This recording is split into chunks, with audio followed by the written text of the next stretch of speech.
Bon, allez, mai 68, je vous donne les chroniques d'une déferlante. Je vais vous expliquer pourquoi mai 68. Chronique d'une déferlante. Le 8 janvier, le ministre de la Jeunesse et des Sports est pris à partie par 50 étudiants sur les problèmes sexuels des jeunes. En fait, c'est sur les rapports dans le campus. Vous voyez, c'est le rapport, le cloisonnement dur, homme, femme, homme, jeune femme, jeune homme. Pas grand-chose. Hein.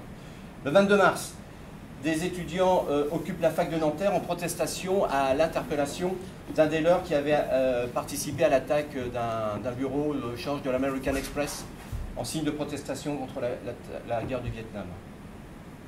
Bon, pas grand-chose non plus. Mais bon, voilà, ça arrive, on le voit encore dans notre actualité. Mais là, on touche quand même à la légitimité, on y reviendra notamment pour le problème des ZAD. Mais tout ça, il y aura un lien avec l'industrie immobilière, bien sûr, ne vous inquiétez pas. 2-3 mai, évacuation du campus de Nanterre. Les étudiants se regroupent à la Sorbonne. Le doyen de la Sorbonne demande l'évacuation par les forces de l'ordre. Jamais à faire ça. Jamais, jamais. Aïe, aïe, aïe, aïe, aïe. Il n'y a rien de pire que de mettre une force dans la rue. Erreur de stratégie. Aïe, hein, Olivier? Voilà. 10 mai, première nuit des barricades. Ça commence à chauffer. Je vais vous citer la phrase de Georges Pompidou de l'époque. Quand ça commence à chauffer, qui disait au ministre de l'Intérieur, bloquez pas les ponts. Bloquez pas les ponts. Pour l'instant, ils ont le soutien populaire. C'est un mouvement spontané avec un soutien populaire qui va devenir une force sociale. Bloquez pas les ponts. Vous allez voir le jour où ils vont brûler les voitures des bourgeois de l'autre côté sur la rive droite. Vous allez voir le soutien populaire. 10 mai, les étudiants traversent les ponts, rive droite, brûlent la bourse. Paris, le lendemain, est un carnage. Le soutien populaire termine. Ça vous rappelle rien? Le défilé du 1er mai? Le Black Bloc? Laissez casser. On les retrouvera sur les quais d'Austerlitz. On assimile ça peut-être à d'autres manifestations. Phrase de Georges Pompidou. Ne bloquez pas les ponts. Laissez-les traverser. Ils ont traversé. Erreur des étudiants. 13 mai, les syndicats appellent à la manifestation et à la grève pour soutenir le mouvement des étudiants. 13 mai. 13 mai seulement. Au début, c'était qu'un mouvement étudiant. Les syndicats se réveillent très très tard. 13 mai. Donc c'était pas fomenté, c'était pas pour renverser un pouvoir. C'était simplement une rébellion. 13 mai. 19 mai, le général de Gaulle écourte son voyage, appelle Jean-François Grazzi en Roumanie et va consulter à Baden-Baden le général Massu pour connaître la loyauté de l'armée française. Suite à une demande de changement de réglementation d'un campus. 3 semaines après, le président de la République est à Baden-Baden pour tester la loyauté de l'armée française.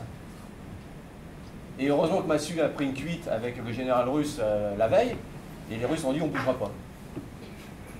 Tout ça pour un règlement sur un campus. Ça s'appelle l'imprévu.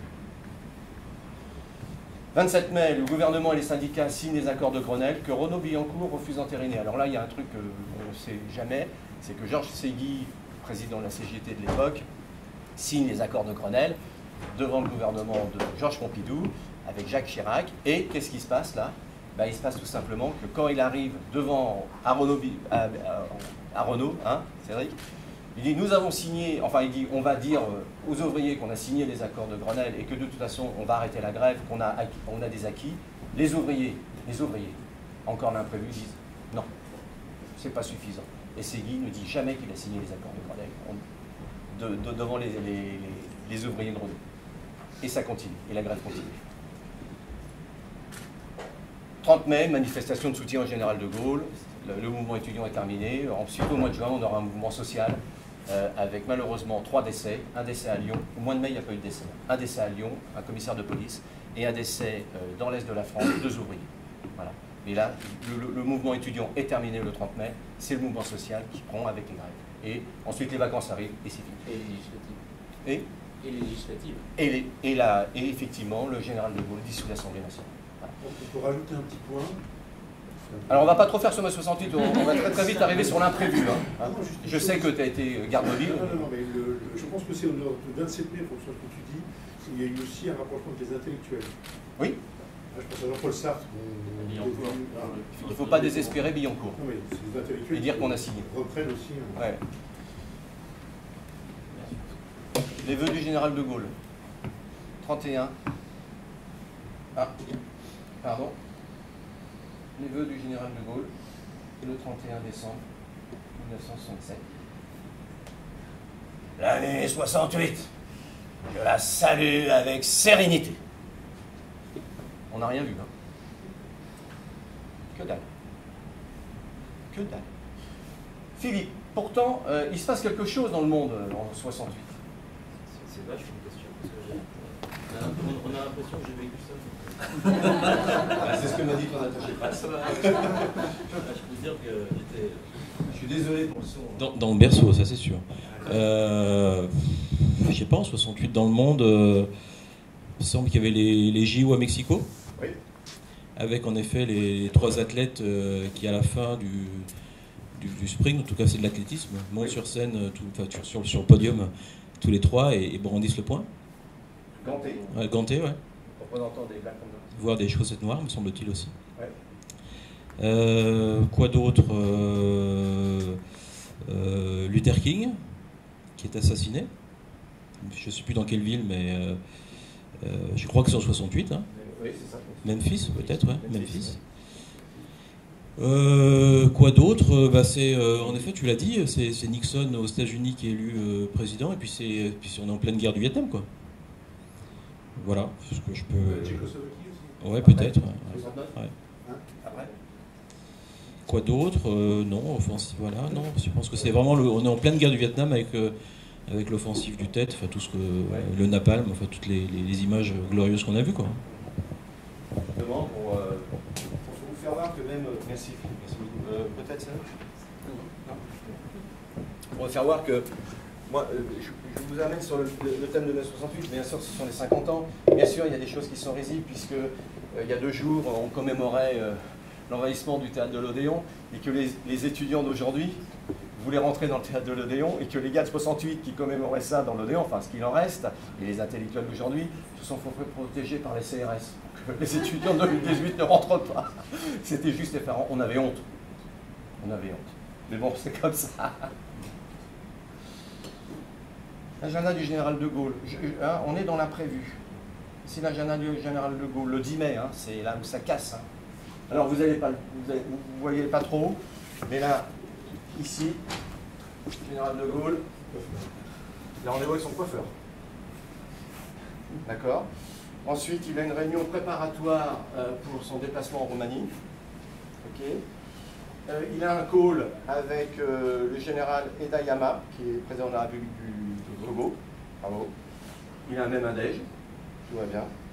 Et là, je n'ai pas réussi à décrire. Je t'ai envoyé ça, Cédric, pour que tes services et renseignements généraux disent, mais je vais réussir. Je ne sais pas ce que c'est. Tout va bien. On ne voit rien.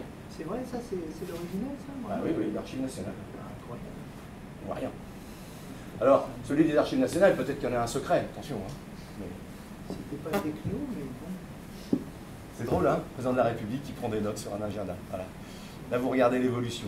C'est en 68, il y a 50 ans. On dirait que c'est de la préhistoire.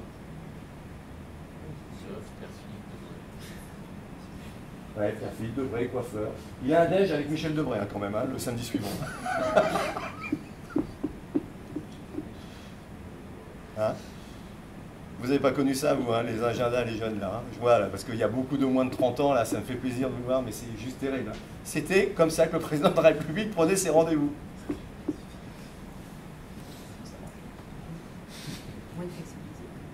L'imprévu. Alors, mais pour moi, mai 68, et c'est ce que je voulais vous dire, c'est le plus haut degré de l'imprévu. Ça part de presque rien du tout, même s'il y avait une tension, même si on sent que dans le climat, il y a quelque chose. Mais ce n'est pas une crise, parce que la crise, elle est liée à un système. D'accord? La crise, c'est un mauvais résultat d'un mauvais système. La crise financière, une crise sociale, etc. La crise est liée à un système, alors que l'imprévu, c'est hors système, c'est pas systémique.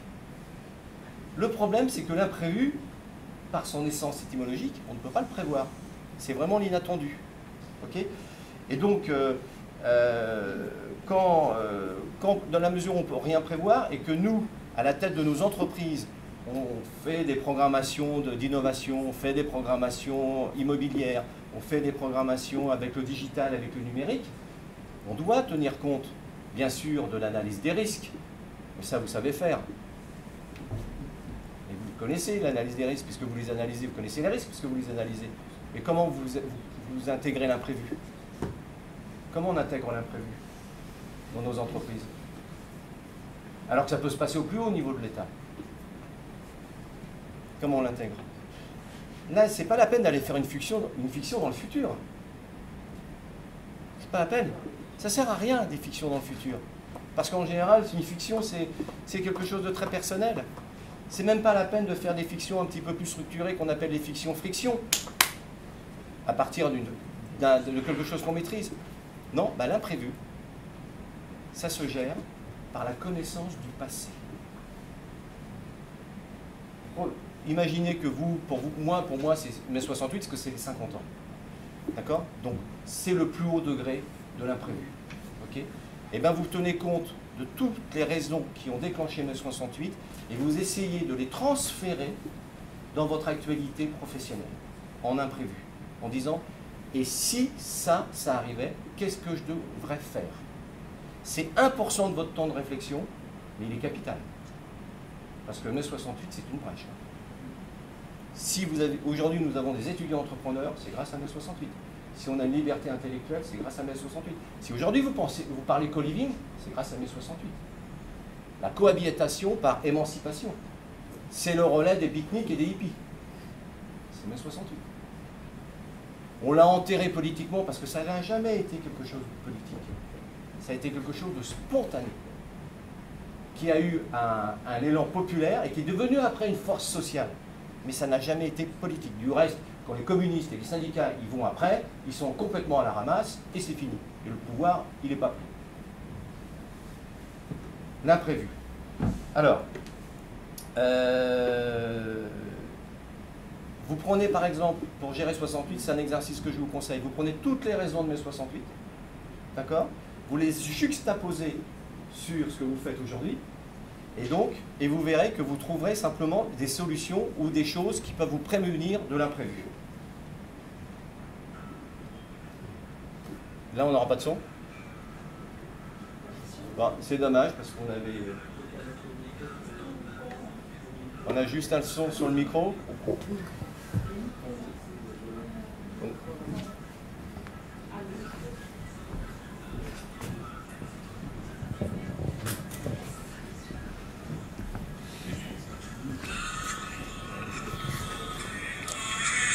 Alors, je la remets ?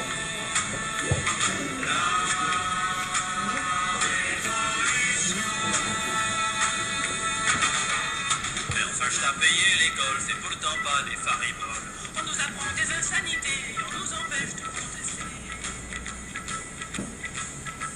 Oh, si tu travailles comme ça, j'ai peur que tu passes pas dans la classe supérieure. Les différences de classe, nous les supprimerons, c'est pour ça qu'on fait la révolution.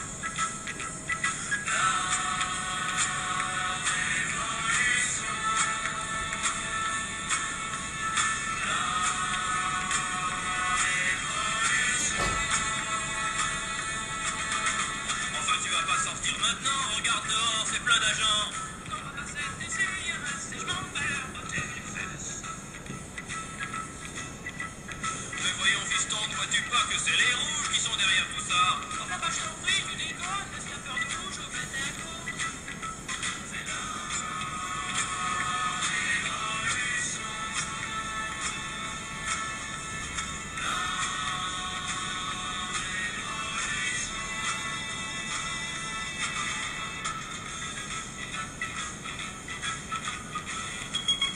C'est un florilège, hein, des affiches et des slogans les plus représentatifs. Nous sommes tous indésirables, vous êtes expulsés. Et on a sorti, nous sommes tous des juifs allemands.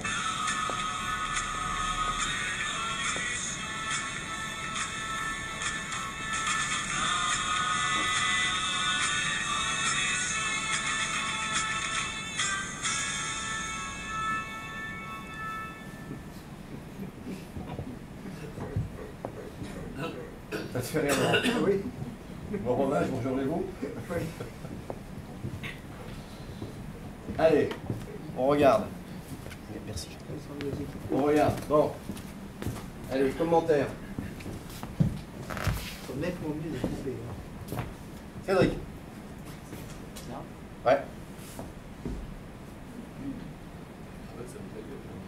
Ah voilà, Jean, la cravate. La cravate, ça avait de la gueule. Eh, les CRS en cravate. CRS en cravate. Vous imaginez? À l'époque. CRS en cravate. Ils sont débraillés. Oui, ils ont pas de tenue. Ils ne peuvent pas rentrer au cercle interallié aujourd'hui. Même pour l'évacuer. Hein. Même pour l'évacuer. Non, même si on n'a pas la cravate. Bon, qu'est-ce que ça démontre? Ça démontre que le rapport social s'est durci. Ils sont mieux protégés aujourd'hui parce qu'ils sont plus en danger aujourd'hui. Ouais, les Robocop. Hein. Le rapport social, c'est hyper durci. D'accord. Là, c'est encore l'imprévu. À l'époque, ils avaient le droit de riposter. Aujourd'hui, ils n'ont plus le droit. C'est vrai. Ils n'ont plus le droit d'encaisser. Oui, c'est vrai. Ça change tout. On l'a vu sur Notre-Dame-des-Landes. Les gaz lacrymogènes pour éloigner, la lance à eau pour au cas où vous avez un contact, mais aucun contact. C'est différent. Ouais, c'est vrai, c'est On a intégré la notion de guérilla urbaine, de la technique de la guérilla urbaine. Et ça change la violence de ceux qui sont en face, parce que quand ils savent qu'il n'y aura pas de riposte, ils peuvent plus fort. On va y venir, mais bon, on voit qu'on est vraiment dans l'imprévu. Vous voyez, c'est des grillages, c'est des grilles, ça fait rire aujourd'hui. On n'est pas prêt. Les lunettes de ski, Alors moi j'ai une anecdote, parce qu'en mai 68 j'avais 10 ans. Et j'étais en pension dans le quartier latin. Donc bien sûr, les pions étaient en manif, et donc on faisait le mur. Et on allait ravitailler le théâtre de l'Odéon. Cigarettes et eau. Et je passe, j'ai 10 ans, hein, je suis minot. Hein. Et je passe et un officier de police me dit, je sais pas, me dit, moi j'étais impressionné par mai 68 parce que vous aviez quand même de la police montée à cheval. Hein. Des chevaux, les mecs qui chargeaient boulevard Saint-Michel. C'était impressionnant. Et donc un officier me dit, non, les petits là vous passez pas. J'étais déçu. On allait voir les grands qui manifestaient, qui occupaient l'Odéon. Et puis l'officier passe et il y a un CRS ou un gendarme, j'ai pas reconnu, qui dit, vas-y, allez passer les petits. Et j'ai entendu, maintenant on ne va pas commencer à taper nos propres enfants. Et ça m'a constitué quelque chose, je me suis dit, quel que soit le camp, il y a quand même, il n'y a pas que les mauvais et que les méchants. Quel que soit le camp, il y a quand même des choses qui sont, voilà, qu'il faut prendre des deux côtés, c'est comprendre les choses, comprendre le truc. Et quand j'ai entendu cette phrase en disant, on ne va quand même pas aller taper nous-mêmes sur nos propres enfants. Il y a une réunion de rédaction du Monde, Hubert Bovnery, fondateur du Monde, dit, mais qui sont ces sauvageons? Et j'en ai dit, nos enfants, monsieur. Nos enfants. Nos enfants contre notre propre système.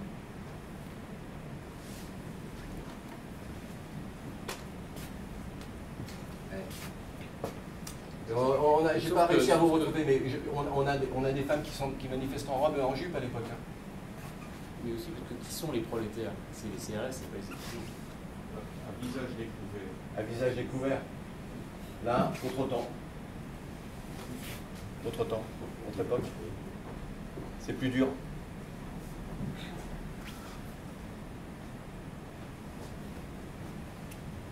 Réaction?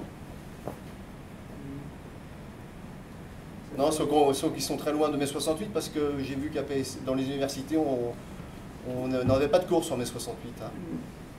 Ouais, enfin, on s'est professionnalisé là en bas, là, manifestement en bas à droite. Hein.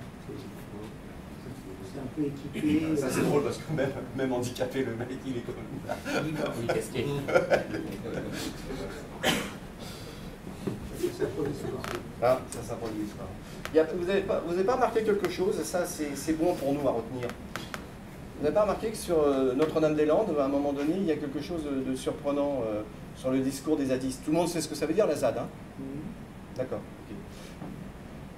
Moi, ça m'a interpellé d'écouter ça dans les infos, c'est qu'à un moment donné, les gars ils disent oui, bien sûr qu'on est hors la loi, mais nous on est légitime parce qu'on est là depuis 3 ans.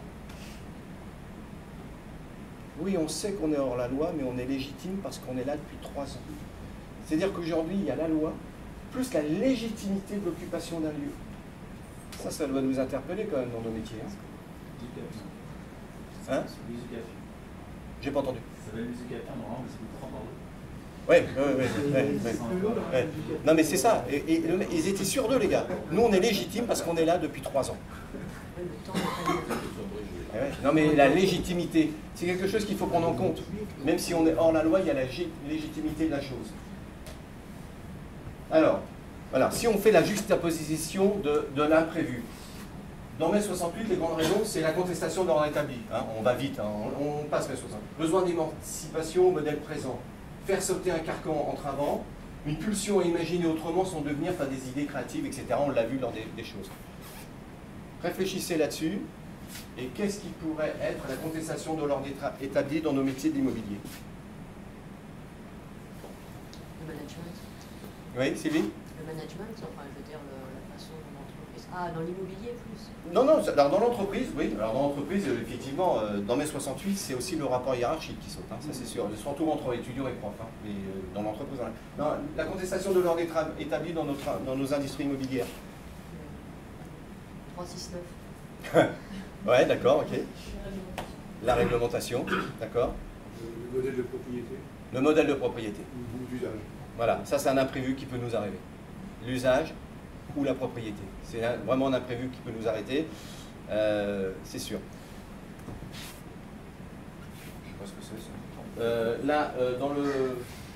Il reste 5 minutes. Ah ouais, c'est ça. Le besoin d'émancipation au modèle présent. Je sais pas, les comités de direction avec les jeunes, c'est l'initiative d'accord, comment ils appellent ça? Non, mais qu'est-ce qu'on a nous dans l'immobilier? Je dirais le coworking et le co-living.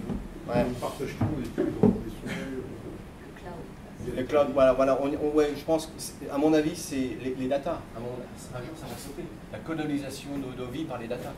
Ça va sauter, ça. Ça va sauter. Attention, quand on fait des smart buildings, des tout connectés, machin, un jour, ça sautera. Je sais pas. Je dis un jour, c'est l'imprévu. Je n'en sais rien. C'est l'imprévu. Faire sauter un carcan entravant. C'est le concept. Aujourd'hui, on a beaucoup de concepts. Green City, City inclusive, City compact, machin. C'est des concepts, ça, c'est accablant, c'est lourd, c'est truc. Vous allez voir. Non, c'est vrai. Moi, je suis, quand on parle de Smart City, on me parle de bâtiments connectés. Où est l'habitant? Oui, pour qui on fait les Pour qui? Bâtiments connectés, bravo, mais pour qui? Où est l'habitant? Et là, là, on est plus ville, hein, c'est la logique actuelle des villes. Là, on n'est même pas dans les projets de demain, on est dans les projets d'aujourd'hui. La ville, elle est stressante, hein, elle est accablante, elle marque toutes les infamies de notre société. Alors qu'elle devrait être un foyer de culture, de civilisation, de rapprochement. Voilà. C'est ça l'imprévu. Donc vous prenez les raisons de la contestation de mai 68 et vous les transposez dans vos métiers. Moi, je vous ai donné que des exemples. Hein. Il faut peut-être les prendre différemment. Dans l'imprévu, il n'y a pas que l'imprévu négatif. Il y a aussi de l'imprévu positif. Mais comme c'est imprévu, ça bouscule nos certitudes. Voilà, c'est pour ça l'accroche de mai 68, parce que quand un pays est dans un imprévu comme mai 68, c'est surprenant, c'est inattendu, ça bouscule énormément de choses. Et donc, regardons-nous comment on gère l'imprévu, et non pas de la prévision, et non pas des fictions. Oui, non, je reviens sur la question du partage et de l'échange. Il ne faut pas non plus idéaliser mai 68. J'ai appelé ma mère la semaine dernière, il y avait beaucoup d'évocations, de films, notamment sur Arte. Il y en avait un qui était super c'était à l'intérieur des corps de CRS. En fait, c'était mai 68 vu par les CRS. C'était, enfin, je vous conseille de le voir, il doit être en replay. Et j'appelle ma mère, je lui dis, bon, nous on habitait dans le 6e, et je lui dis, mais moi j'avais ton âge, hein, en mai 68, comment ça se passait, etc. Elle me dit, écoute, elle était à la fac, elle me dit, bon, c'était un bordel monstre, etc. C'était super, tout ce dont je me souviens, je t'assure, je n'avais pas de conscience politique, c'est à peine né à ce moment-là. Par contre, il y a une chose de certaine, c'est qu'on a commencé à se parler, et le lendemain, on a arrêté de se parler comme avant. Donc il ne faut pas non plus imaginer que tout le monde s'embrassait dans la rue, hein, c'est pas vrai. Et il y a dans le reportage une vieille dame qui pleure parce qu'elle sait que ça va être fini, qu'on va plus s'intéresser à elle, qu'elle va plus pouvoir échanger. Ça, c'est un vrai slogan de 68. Hein. Vous demandez l'autogestion, commencez par l'autopropriété. C'est pour nous, ça. Je ne sais pas ce que ça veut dire, mais c'est pour nous. Cédric. Avant que tu ailles au mariage de Prince Harry.